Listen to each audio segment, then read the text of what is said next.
Hey there, friends, and welcome back to another 3-Minute Thoughts. My name is Derek, and in the next 3 minutes, we're going to keep plowing our way through the book of Ezekiel, looking at chapters 9 through 12.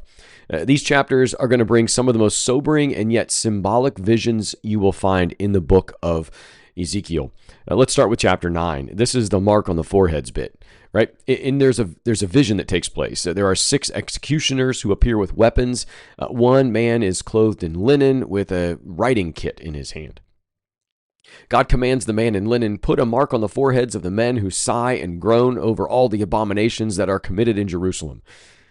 The others are told to strike down without pity, old and young, men and women, but do not touch anyone with the mark.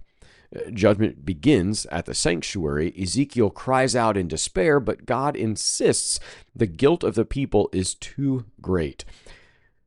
God knows who is faithful. The mark points ahead to the sealing of the believers that you'll find later on in Revelation 7 and again in chapter 14. It shows how God's justice and mercy run side by side. Chapter 10 is all about God's glory and how it departs the temple. Ezekiel sees the cherubim again. That's the angels with wheels, and they're full of eyes and moving with fire and glory and all the things.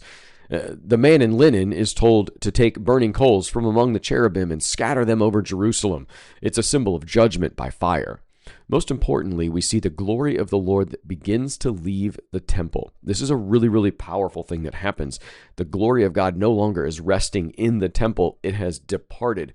And so now God no longer is confined into the temple structure as he had let himself be before. This vision stresses that God's presence is not binding to a building anymore. His glory departs when his people reject him. Chapter 11, Ezekiel sees 25 leaders giving wicked counsel to Jerusalem, believing they are safe in the city like meat in a pot. God declares that they will be driven out and judged at the borders of Israel. Ezekiel again cries out, fearing all of Israel will perish. And then there's this beautiful promise in verses 19 and 20 of chapter 11. I will give them one heart and a new spirit I will put in them. I will remove the heart of stone from their flesh and give them a heart of flesh that they may walk in my statutes. What a cool vision that God is going to change and restore us. Chapter 12 is all about signs of the exile.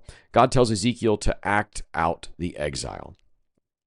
Pack up his belongings, dig through the wall, and carry the load on his back, cover his face so he cannot see the land. This sign represents King Zedekiah, who will try to flee the city but be captured and blinded. All these things are a reminder that God knows his faithful ones. His glory is not tied to buildings. Judgment is certain, but so is his renewal. That's it for today, people, friends.